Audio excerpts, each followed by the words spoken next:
mabuti siya sa lahat ng mga anak niya. Amen. Kaya sobrang ano lang talaga na masarap lang na maalala at talagang madama yung presensya ng Panginoon kasi pa lang busog na eh. Amen. Amen. Wala na eh. Parang puno ka na agad eh. Kaya patuloy natin madama ang pag-ibig ni Lord kasi napakasarap na encounter si Lord. Amen po. So, balik po tayo dito. Ang topic ko po is about it will be alright. Amen. Alam ko po, maraming mga kanya-kanya tayong mga pinagdadaanan, hinaharap sa buhay. Sabihin naman ng hindi, meron tayo. Amen.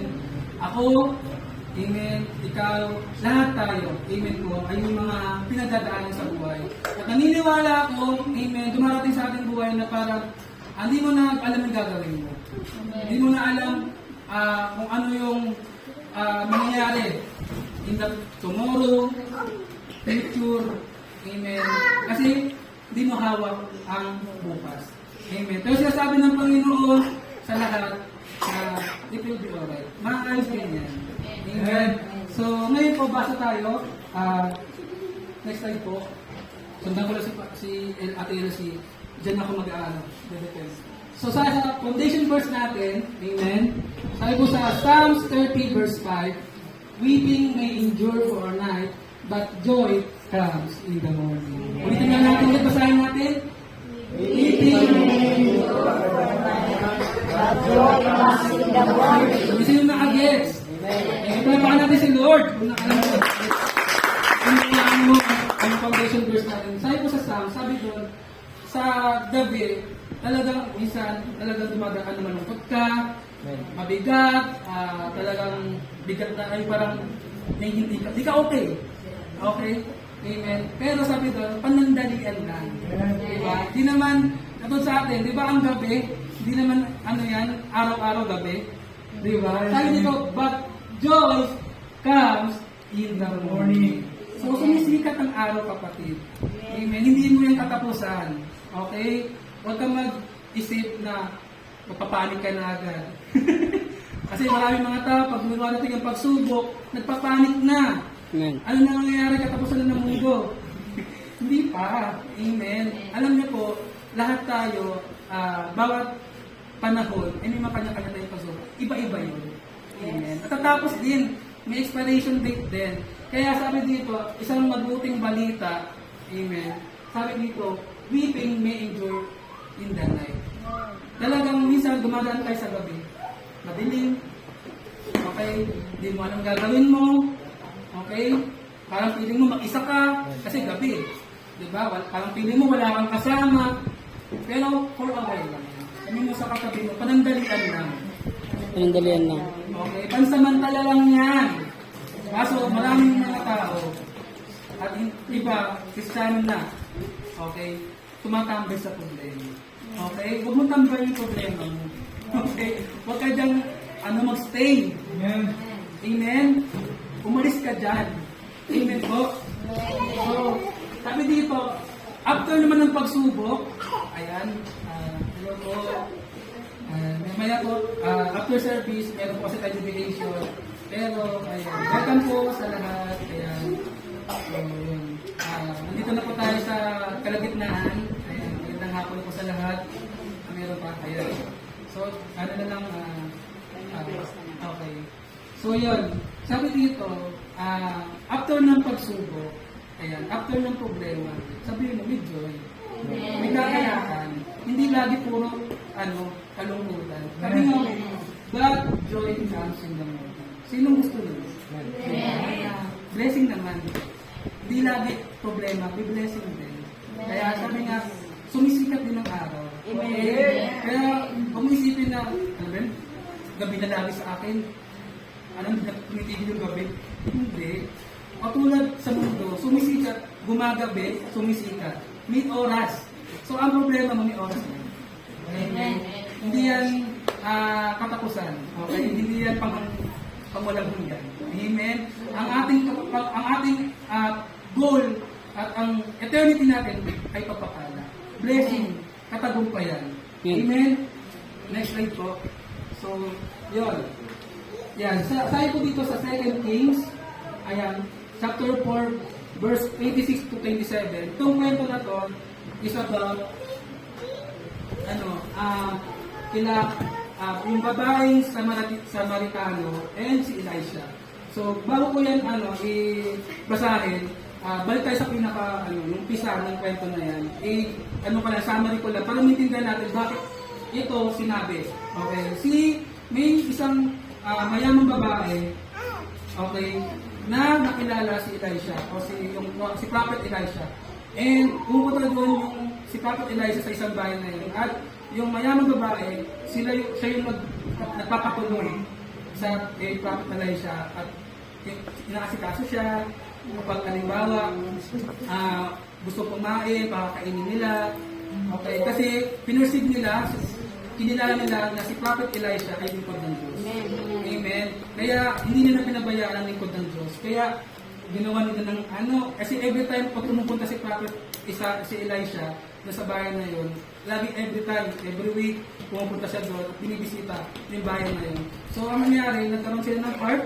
Sabi nila, bakit hindi natin gawan ng silid ito, ng kwarto, para doon na lang matulog, magpahinga si Prophet Elisha.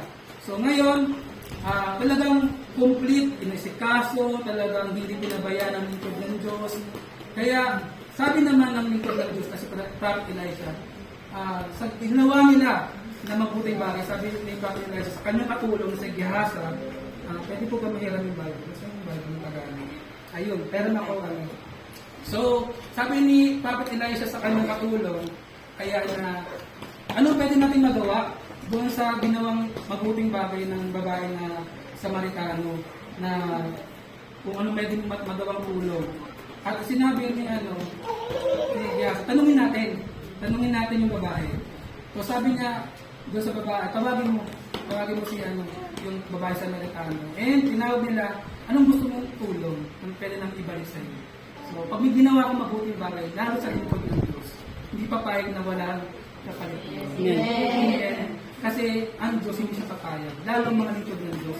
Ino-honor ni Lord ang lahat ng mga gumagawa mabuti sa kanyang mga lingkod. Amen.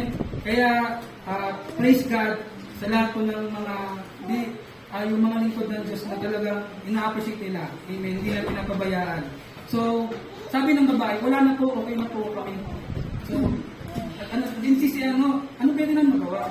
Ano pwede ko magawa sa iyo mabuting bagay na kapalit sa yung ginawa sa amin? Sabi niya, okay na po kami. Komportable na po kami sa aming pamumuhay. Masaya na po kami sa aming mga kababayan. Sabi niya. So, parang na-disappoint, hindi naman na-disappoint, parang, ano ba yan, wala akong nagawa. Wala akong nagawa sa babae na tumutulong sa amin, na mabait. Okay, sabi ng Minagbiasa, alamin mo ano kayo talaga kailangan niya. So, yung kwento pala ng babae, yung asawa niya, matagal na silang anak. Matanda na po yung babae. And yung sila, mag-asawa. At matagal na silang maghihintay na magkaanak, pero hindi na sila umaasa. Kasi matanda na sila. So, yung time na yun, pinausap niya ulit. Sabi niya, simula ngayon, sabi niya sa babae sa Samaritano, simula ngayon, in 1 year, magkakaanak ka. Lalaki. Ganun agad. Talagang specific, magkakaanak ka bago matapos itong isang taon na to, lalaki. So, dumating ang araw, at lumipas, dumating na nagdihi ang babae. Kasi yung babae sa Samaritano. At, yun, nagkaanak siya. Okay? And lalaki nga. Okay, kung babalik tayo sa 2 Kings chapter 4 verse 50, mababasa niyo po doon. So, yun nga, lumaki na yung lalaking anak nila. Dumating ang time para nung time na nasa yung asawa na yung tatay niya, yung anak, naggagapas sila ng damo. Parang nagkasakit yung sumakit ang ulo. Dinala nila sa bahay. Bumagsak na. At makita ng nanay nila, hindi na maganda ang lagay ng anak nila. At mga ilang oras, namatay yung lalaki. Yung anak nila. So, sabi nung naisip niya agad yung lingkod ng Diyos. Punta tayo sa kay Prophet Elisha. Sabi niya, huwin niya ako ng tulong. Kaya ang ginawa niya, tinawag niya yung katulong niya. At sumakay sa asno. Mabilis! Sabi niya, bilisan mo. Sabi niya sa katulong, patakbuhin mo yung asno, yung kabayo ko kasi yung asno. So, yun, punta sila doon sa lugar kung saan si Prophet Elijah. Tapos, nung time na yun, pinuntahan nila, ito na yung verse na yun. Sabi po, bago pa lang na pumunta sila, natatanong na sila ni Elisha. At sabi nito, tinanong siya ni Prophet Elisha, are you alright? Kamusta ka? Tinanong siya. At sabi niya, kamusta yung asawa mo? Kamusta yung anak mo? Kaya sabi ng babae, everything is alright. Grabe yung yung pagtingin niya. Sabi niya, everything is alright, she said. Ano nangyari? Namatay yung anak niya. Diba? Pero sabi niya, kinamusta siya. Sabi niya, ang sagot, dapat diba? Namatay kasi yung anak ko, hindi. Ginawa niya, everything is alright. Next verse, sabi niya, when she reached the man of God, si Prophet Elisha, at the mountain, he took hold of his feet. Wala, di na niya kinaya. Kasi, kinamusta siya eh. Hindi niya kaya itago yung problema niya. Amen? Eh sabi niya, biyasin yung katulong. Came over to push her away. Kasi, nung tumating yung time na kinausap na niya si Prophet Elijah, lumuhod siya. Humingi ng tulong. Humingi siya ng tulong. At nagpakumbaba siya, talagang lumuhod siya. At hinawakan yung paa ni Prophet Elijah. Sabi niya, and si Biasa, nung nakita yun, na lumuluhod yung babae, yung nanay yung namatayan. Sabi niya, gusto niya itulak, paalisin kay Elijah. Pero sabi niya, but the man of God said, leave her alone. Hayaan mo. Huwag mo siya pakialaman, ginagawa niya. Amen.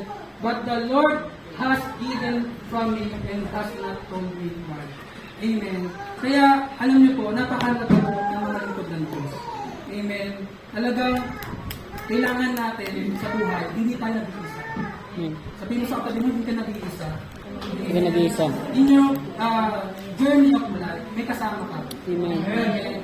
Sabi nga, nilikha ng Diyos ang tao, hindi mag-isa. Okay, dalawa, babae at lalaki. Kaya, no man is an island. Amen. Right. Kasi hindi mo kaya mag-isa.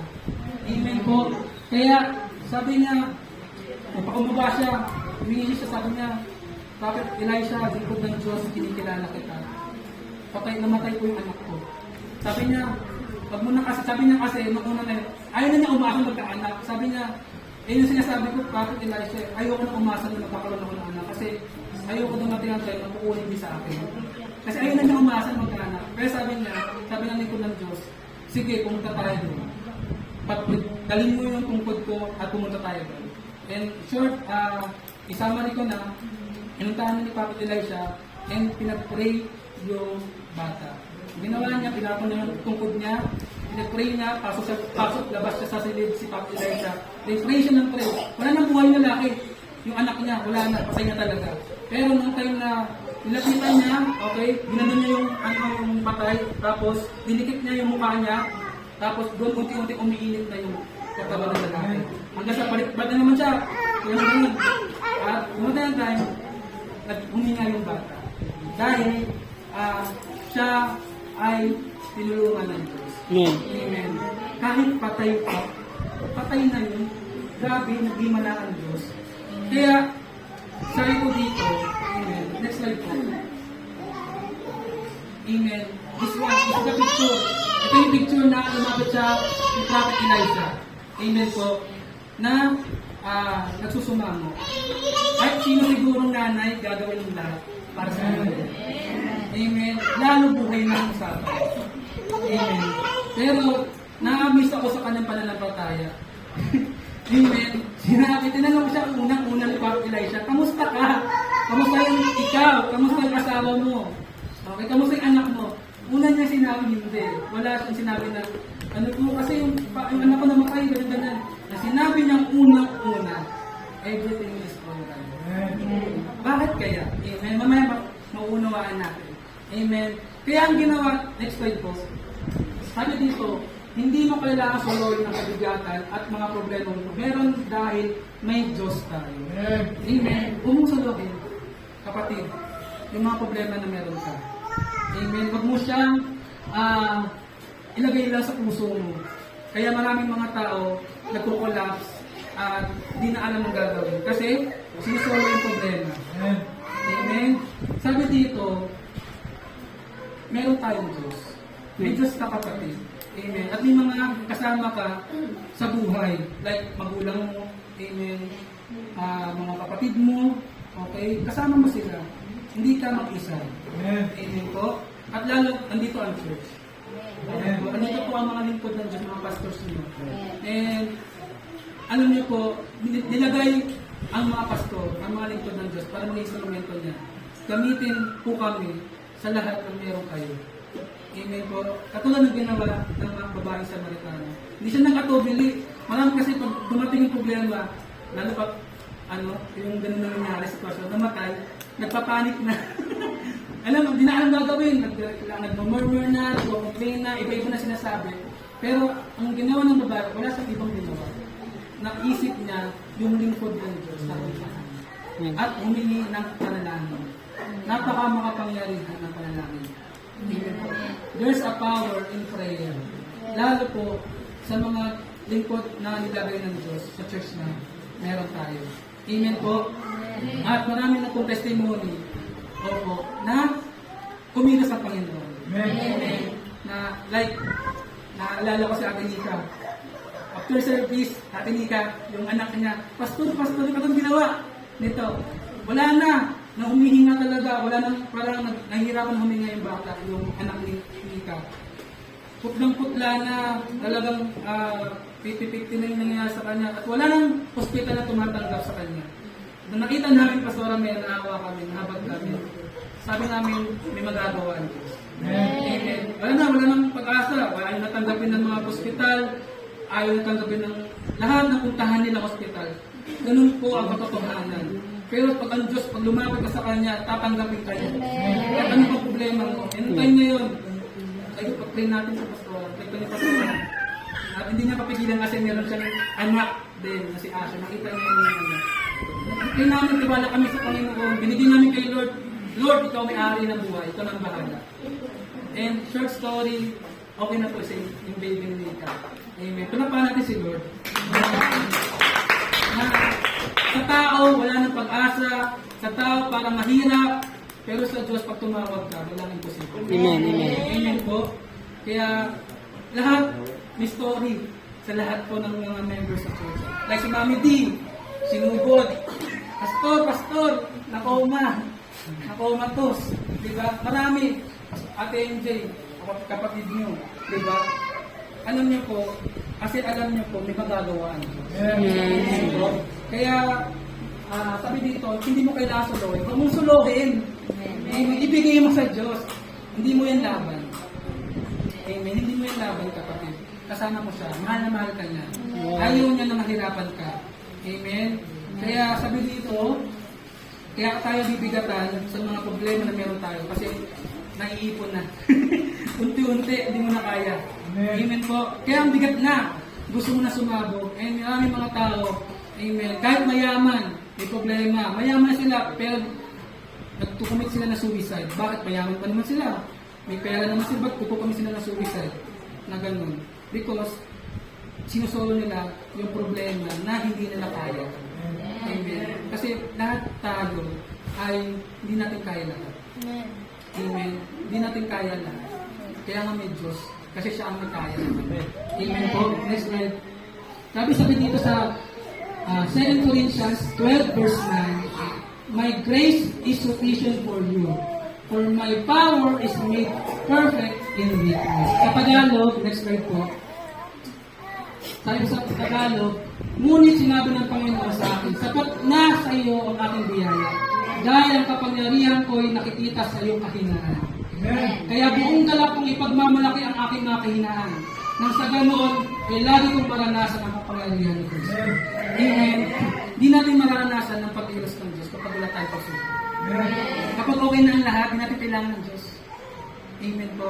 Kapag lahat ay provided, lahat ay wala ng problema, kailangan ba natin ng Diyos? Di ba hindi na? Kasi okay na lahat. Bakit kayo may problema at pagsubok? Kasi gusto ng Diyos maranasan mo ang kapangyarihan. Amen. Maranasan mo in your weakness, He will be your strength. Siya ang kalakasan. Amen. Amen po. Kasi tayo ay limitless lang. Tao lang tayo. Amen. Wala tayong kapangyarihan. Amen. Pero ang Diyos makapangyarihan sa iyo. Kaya sabi niya, in my power is perfect in your weakness. Sabi niya, ang kapangyarihan ko ay perfecto sa lahat ng nararanasan. Amen. Kung ano yun yung mga pagsubok ka, kapatid, gusto ng Diyos yan. Amen. Gusto ng Diyos yan. Kung ano mo yung mga pinagdadaanan mo, gusto ng Diyos yan na kunin niya. Kasi bakit? Gusto na maluwalhati siya. It's not by you, your strength. Kasi sa huli pa rin, ang pagmamasasalamatan mo hindi dahil sa iyo. Hindi dahil na-discarte ako, dahil may pera ako. Pag napagtagumpay ng pagsubok, laging glory kay Lord. Kaya sabi niya dito, sabi niya, buong dala ko ipagmamalaki yung mga problema ko. Bakit? Kasi gusto ko si Lord makita sa buhay ko. Amen. At yan ang magiging kapangyarihan ng Diyos. Testimony mo how you experience God in your down moments. Amen. Kaya kapatid, kaya mo yan. Amen. Kaya hindi ka nag-iisa. Nilikha tayo ni Lord. Hindi lang lalaki. Amen. Sabi niya, ayaw ko na malungkot ikaw, Adan. Kaya sabi niya, nilikha ko ng babae na makakasama mo. Kasi ang buhay ng tao, hindi talaga dinisay na mag-isa ka lang. May kasama ka. Amen. At may mga tao nagmamahal sa iyo. Kaya, amen, andyan ang Diyos lalo. Siya ang bahala sa lahat ng mga pinagdaan. Kaya sabi dito, kung gusto nating maranasan yung kapangyarihan ng Diyos, ibigay mo sa Kanya. Amen. Ibigay mo sa Panginoon. Ano ba yan? Anong laki? Anong bigat? Imposible man? Gusto nga ng Diyos yan eh. Kasi gusto niya maranasan yung kapangyarihan. Kaya, may word na himala. May word na miracle. Kasi, yun yung si Lord na yun. Siya na yun. Si Lord kasi ang dahilan yun. Siya kasi yun. Amen. Kaya, kung ano man may dadaanan mo, it will be alright. Amen. Sabi mo sa tabi mo, it will be alright. It will be alright. Magiging okay din ang lahat. Amen. Okay. Hindi lagi gabi. Sumisikat din ang araw. Kapatid. Amen po. Kaya sabi niya dito, huwag mong ireklamo mo yung problema ka. Pag malaki mo nga yan eh. Kasi opportunity ni Lord na makakilos sa iyo. Amen. Amen. Gusto mo makilala si Lord? Amen. Paano natin makikilala si Lord kung wala tayong mga pinagdadaanan? Kasi gusto niya makilala natin siya. Gusto mo makilala si Lord na nagpapagaling? Bibigyan ka niya ng sakit. Amen. Gusto mo makilala si Lord na siya ang nagpapalakas sa iyo? Bibigyan ka niya ng mga pagsubok. Bakit? Siya kasi gusto niya ipakita kung sino siya. Kung sino siya sa iyo. Kung malungkot ka, o kung malungkot ka, gusto mo sumaya, siya magiging kasayahan mo.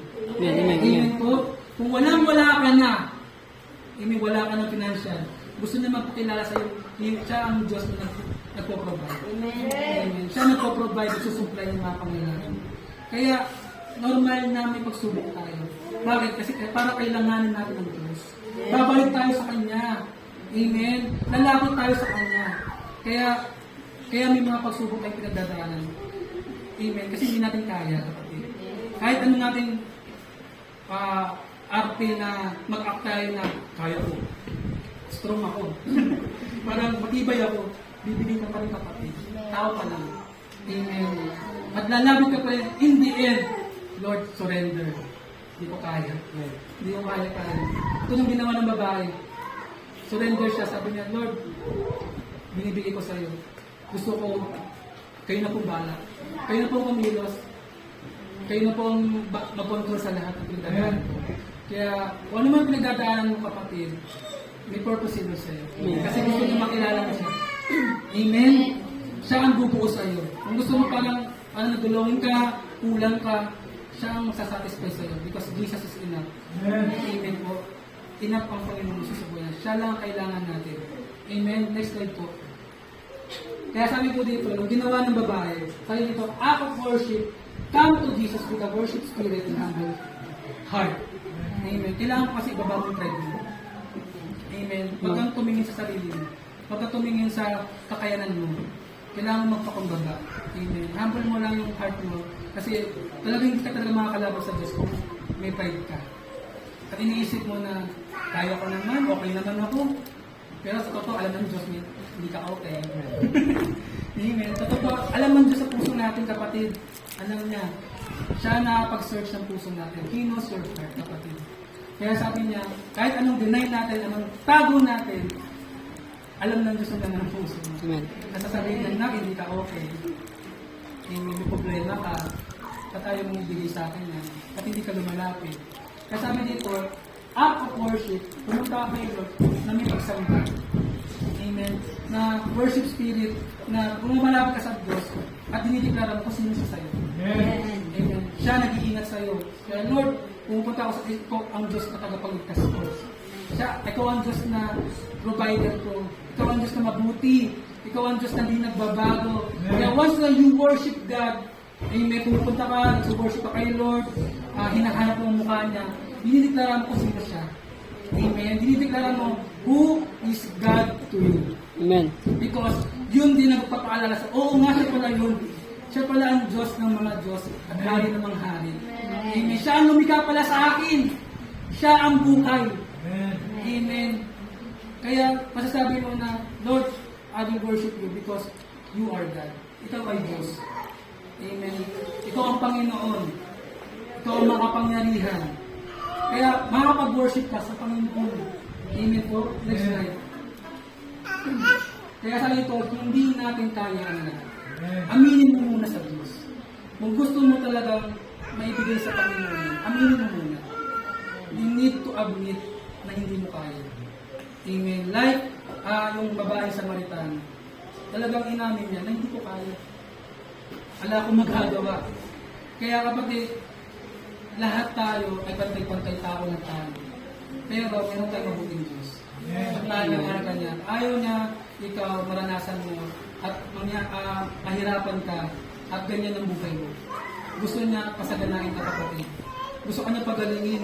Hindi naman kailangan pagalingin yung may sakit eh. Meron sa puso natin kailangan pagalingin din. Amen. Deep wounds. Malalim na sugat sa mga nakaraan. Kailangan pagalingin ka doon. Kung gusto natin mapagaya. Amen. At sabi ni Lord, amen. Kung hindi mo kaya, kaya ko. Hindi mo kaya, kaya ko, kapatid. Sabi niya, sa salita niya, may mahirap ba sa akin? Sabi niya, wala. Walang imposible sa Diyos, kapatid. Amen. Ang Diyos natin ay malaki. Kung iniisip mo ang problema may malaki, may malaking Diyos ka. Iniisip mo parang bigat na, parang nalulula ka na sa problema, parang di mo na alam, parang kakayanin mo. Kaya sabihin ko sa'yo, may malaki kang Diyos. Amen. Kaya ang problema, huwag mong problemahin. Problema naman. Amen. Huwag mong problemahin ang problema. Problema na yun. Amen. Huwag ka namang stay dyan. Ang gawin mo, Lord, ipagkakatiwala ko sa'yo. Bigay ko sa'yo lahat. Amen. Gusto ng Diyos yun. Amen. Hindi niya gusto yung mga bagay na yung nagpapretend tayo na kaya natin, okay ka, diba? Gusto mo, parang nagkakakita sa maskara na masaya ka, pero hindi mo talaga ikaw masaya, may kulang sa'yo, and you need God. Amen. Next slide po. Kaya sabi dito, walang mananalo kahit sino sa pangalan ng ating Panginoon. Wala. Amen. Walang mananalo sa kanyang pangalan. Problema, may pangalan niya, di ba? Judith.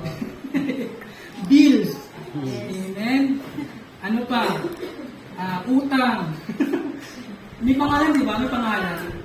So, sabi dito, ang pangalan ni Jesus ay binigay sa atin. Sabi dito, walang mananalo kahit sino. Walang hihigit sa Diyos. Kasi Jesus is the name above all names. Amen. Siya ay higit sa lahat. Amen po. Next slide po. Kaya sabi dito sa Pilipos 2 verse 9-11. Bakit sinasabi, ang pangalan na higit sa lahat? Ito po yung sabi sa kanila niya. Kaya nga, siya na may lubang inaas ng Diyos. At binigyan ng pangalang higit sa lahat ng pangalan. Sino masaya? Amen. Kasi meron siyang Jesus sa buhay. Amen. Merong Jesus matatawag ka. Next slide. Ito ay upang sa pangalan ni Jesus ay luluhod ang bawat tuhod ng mga nasa langit at mga nasa lupa at mga nasa ilalim ng lupa. Grabe.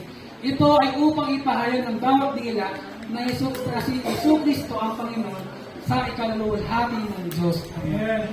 Amen. Next slide. Sabi dito, call the name of Jesus. Kung merong hotline na need help, dial this number, then. Diba? Pag may kailangan, diba? Tawagan mo nga to, dahil mo, ganyan. Dahil mo yung hospital, tawagan mo yung police, tawagan mo ganyan. Dahil itong number na to. Pero meron din siya phone number. Sabi sa Jeremiah 33 verse 3, meron ba dyan? Sabi ko sa Jeremiah 3 verse 3, kung wala, basahin ko lang. Sa hotline niya ni Lord, sa atin. Amen po? Ayan. Sabi dito, call to me and I will answer you. Amen. And great and wondrous things that you do not know, ibibigay ng Diyos. Gusto niyang ipakita sa iyo. Kaya sabi ni Lord, tawagin mo siya. Tawagin mo siya. Lumakot ka sa Kanya. Amen. Hanapin mo siya. Amen. Kasi mahirap talaga lumakot sa Diyos na hindi natin siya tinatawag. Amen. Amen. Katulad ng anak. Pag tinawag ka ng anak mo, alam mo na, may kailangan to. At anak tayo ng Diyos. Ama natin siya sa langit. Amen po. Kaya sabi niya, binigay niya, pangako niya, Jeremiah 33 verse 3, call the name of Jesus. Sabi doon, kahit sa langit, sa lupa, at sa ilalim ng lupa, luluhod sa pangalan niya. So walang hihigit sa kanya. Walang mananalo sa kanya. Kasi siya ang binigay na pangalan para tayo ay magtagumpay. Amen. Sino gusto mong tagumpay? Amen. Taas ang kamay. Amen. Gusto mong tagumpay sa buhay, malampasan mo lahat ng pagsubok mo. Kailangan mo si Jesus. Next slide po. Amen. Jesus is enough. Amen. Jesus is enough. Sabi mo sa tabi mo, Jesus is enough. Jesus is enough. Amen. Kung gusto natin talaga ng healing, siya ang healing. Kung gusto natin ng big blessing, siya ang blessing. Kung gusto mo ng love, siya ang love. Amen. Nasa Kanya ang lahat. Kaya kinakanta natin, nasa iyo na ang lahat kung kailangan. Yung worship na kinanta natin, na kanta po natin sa church. Because nasa Kanya po ang lahat.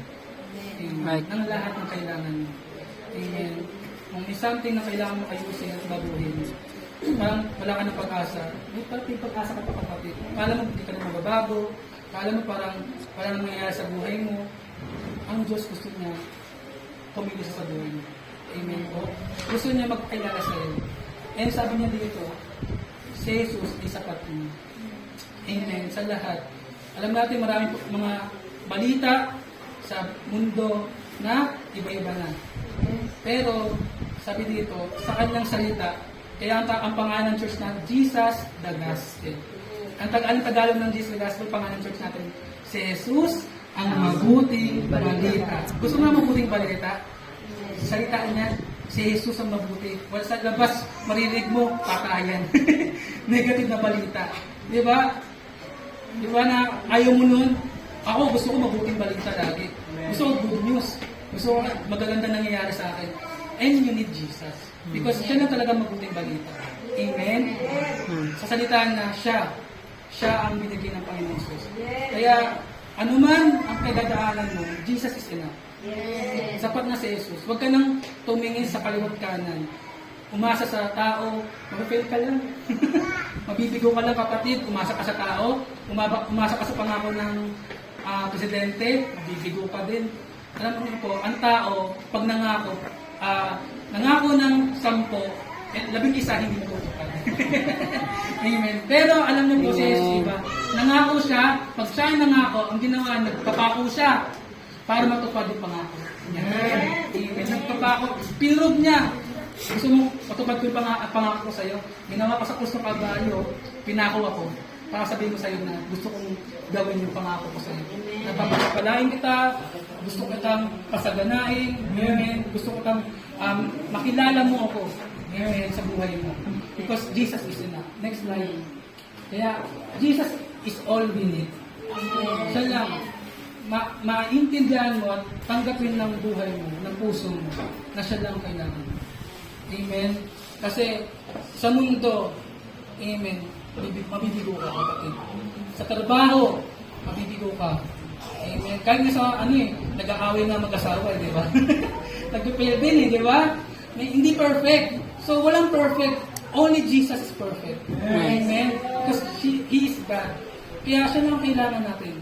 Kaya itong church na ito, amen, ay nandito because maraming tao nangangailangan kay Jesus. Amen. Hindi lang blessing, napakadali lang ang blessing, kapatid.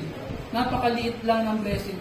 Pero unang-unang kailangan mong nawaan, yung nagbibigay ng blessing. Marami kasi gustong-gusto ang blessing. Gusto-gusto agad ng biyaya. Mahalin mo muna yung nagbibigay. Mahalin mo muna yung source, yung dahilan bakit may blessing. Right. Amen. Kasi maraming gusto blessing, pera. Pero sino nagbibigay ng pera? Sino nagbibigay ng blessing? Sino nagbibigay ng hininga mo? Si Lord. Mahalin mo muna yung nagbibigay bago yung gusto mo. Yun talaga ang gusto ng Diyos sa atin. Kasi God is a relationship God. Kung ikaw, di ba, tao ka, ayaw mo na may kailangan ng sayo, kaya gusto ka. Gusto mo ba yun? Kailangan ka lang? Kasi may gusto lang sa'yo, may gusto lang, may benefits lang. Di ba masakit yun? Amen. Masakit yun. Like Jesus. Amen. Maraming tao gusto lang yung, Lord, answer prayer. Lord, blessing. Pero ang gusto ng Diyos sa atin, yung will niya sa buhay mo. Plano ng Diyos sa'yo, kapatid. Maganda ang plano ng Diyos sa'yo, kapatid. Amen. Hindi para masaktan ka, kundi bigyan ka ng magandang kinabukasan. Good future. Amen. And prosperous life. And kailangan makilala ng Jesus, ang pangalan ng Panginoon Jesus. Kasi siya lang ang pag-asa natin sa buhay. Amen. Mahalin mo yung unang nagbibigay ng hininga mo, ng lakas mo. Kaya nabubuhay. Kaya kami kinakain. Kaya kami dinadamit. Yung nagbibigay. Yung nagbibigay ng trabaho mo. Kaya okay kayo, nagmamahal kayo. Because lahat ng meron dito sa mundo ay galing sa Kanya. Kasi mayroong Diyos na kamikha. Amen? Next slide. Kaya sabi dito, lahat ng bagay na mayroon tayong pinagdadal, it will be alright. Sabi mo sa tabi mo, it will be alright. Hindi okay din ang lahat, kapatid. Amen. Kung ano man yung mga pinagdadaanan mo, huwag mo isipin na, ito na, wala nang magandang resulta. Like yung mga nangyari, di ba? Pastor Romerian, nakapunta naman, naging okay din naman, di ba? Like si, yung Dibo ni May, kaya wala na. Pero din okay naman. Kasi nga, ang lahat ng bagay, pag binigay mo sa Diyos, magiging okay din ang lahat. Sabi, ito pong pangako ni Lord at gusto niyang gawin natin. Sabi sa Proverbs 3 verse 5 to 6, trust in the Lord with all your heart and do not rely on your own insight. In all your ways acknowledge Him and He will make straight your path. Amen. Sabi ni Lord, kung gusto mo ng may direction ng buhay mo, kung gusto mo na hindi ka mapapahama, sabi niya, magtiwala ka sa Kanya. Ibigay mo yung paano ka nagtitiwala sa magulang mo, lalo kang magtiwala sa Diyos. Kasi ang Diyos, siya ang may kayang lahat. Nasa ito, trust with all your heart. Buong puso, hindi ano lang, 5% lang, pero ang tiwala mo parang sa iba, may ibang tao, buong puso ang gusto ng Diyos. Kung magtitiwala mo sa Kanya, buong puso. Amen po. Sabi niya, do not rely sa mga nakikita ng mata mo. Kasi hindi yan yung future, hindi yan ang pinaka-ending mo. Kung nakikita mo, magulo, okay, hindi ayos, parang maghihiwalay na, o parang wala na, parang magwawatak-watak na, magkakasira-sira na. Amen. Huwag kang tumingin doon sa nakikita mo. Sabi niya dito, do not rely on your own insight. In all your ways, knowledge mo siya. Nagpasabi ka sa Diyos na, Lord, ikaw may magagawa ka. Kung ako, wala magagawa, pero ikaw, Lord, may magagawa ka. Kasi kaya mo lahat. Kaya sabi dito, and He will direct your paths of way. Gusto mo dire-diretso, tagumpay, pataas. Gusto mo pataas, hindi pababa. Si Lord, magtiwala ka sa Kanya. Ibigay mo yung puso mo sa Kanya. Ibigay mo yung buong pagtitiwala mo sa Kanya. Amen? Kasi yun ang gusto ng Diyos sa ating tayo mga anak niya, ay magtiwala sa Kanya. Next slide. Kaya sabi dito, kung wala kang labanan, wala kang pagtatagumpayan. Amen? Gusto mo magtagumpay, di ba? Nagpapalay ka, Lord, gusto ko magtagumpay sa bawat buhay ko. Sa lahat ng area ng buhay mo, gusto mo magtagumpay. Gusto mo magtagumpay, may labanan. Bibigyan ka ng battle, bibigyan ka ng problema. Bakit? Para mapagtagumpayan mo. Amen. Dahil sinabi ko nga kanina, hindi tayo lalapit sa Diyos kung wala tayong pinagdadaanan. Magiging easy na lang lahat, instant. Di ba? wala na. Hindi mo na kailangan ng Diyos. And ayaw ni Lord naman yung gano'n. Amen. Amen. Kasi si Lord, gusto niya, sa kanya ka dumipende. Amen. Siya kasi yung source ng buhay mo. Amen. Source ng lahat ng meron ka. Amen po. Kaya sabi dito, kung may labanan, kung wala kang labanan, wala kang pagtatagumpayan. Kaya normal na may problema kasi gusto ni Lord magtagumpay ka. Amen. Amen. At marami na kayong mga nagtagumpayan, kapatid. Noon pa, amen, nabuhay ka ng binata ka, maraming mga battles, kapag tagumpayan mo. Amen. Kasi si Lord, hindi ka niya pinabayaan. Amen. Doon siya nagpapakilala sa lahat ng mga bagay na pinagdadaanan natin. Doon siya nagpapakilala. Amen? Next slide. Kaya sabi po ni Lord, cast your burden upon the Lord, and He will sustain you, and He will never let the righteous be shaken. Psalms 55 verse 22. Sabi na dito, cast your burden. Ibigay mo yung mga bigatin mo. Amen. Yung mga bagay na hindi mo nakaya. Amen. Merong Diyos ka. No, we call it kanina, may Diyos ka, kapatid. Hindi ka nag-iisa. Nasabi na dito, He will sustain you. Kakayanin mo. Bibigyan ka niya ng lakas para pagtagumpayan mo. Amen. Kaya maraming hindi nagtatagumpay at nadi-discourage at nadi-depress kasi bakit? Wala silang Diyos. Yan ang katotohanan. Wala silang Panginoon na nalalapitan. Kaya nadi-depress, may nasusuicide. Bakit? Walang pag-asa. Sino ang pag-asa? Jesus. Si Jesus. Kaya init nila ang buhay nila kasi walang pag-asa. Pero ang pag-asa na kay Jesus, siya ang pag-asa. Jesus is the hope of the world. Siya ang pag-asa ng mundo. Hindi si Mayor. Hindi si ganito. Amen. Ang Diyos, siya ang pag-asa ng bayan. Kung gusto natin makita ang pagunlad, ibigay mo sa Diyos. Amen. Kaya sabi niya dito, He will never let the righteous be shaken. Hindi kanya hayang bumagsak. Amen. Sa lahat ng titiwala sa Kanya. Amen. Kung talagang buong puso ka natitiwala ka sa Kanya, hindi Kanya hayang papahiya ang Kanyang pangalan sa iyo. Hindi niya hayaan, kasi Diyos siya eh. Hindi niya ipapahiya ang pangalan niya. Kaya kapatid, kung ano man yung mga pinagdaanan mo, amen. Sabi niya dito, cast your burden. Ibigay mo yung burden mo sa Kanya. Amen. Because mahal ka niya. Nagmamalasakit siya sa iyo.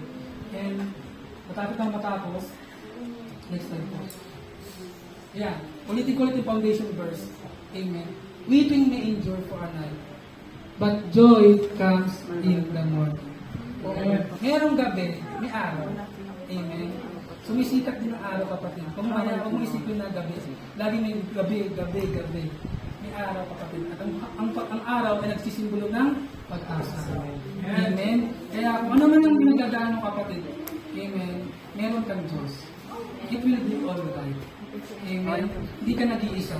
Amen. May pangako ka sa Diyos. Amen. Hinihintay ka lang yung lumapit. Amen. Hindi kasi siya makakakilos kung hindi ka lalapit sa Kanya. Sabi nga, call to me and I will answer you. Hindi kasi tayo lumalapit. Kaya walang kasagutan. Sino gusto ng kasagutan? Amen. Lumapit ka sa Kanya. Tumawag ka sa Kanya. So, ngayon, tayo dito kayo. Amen. Sino po nakagets ng message ko ngayon?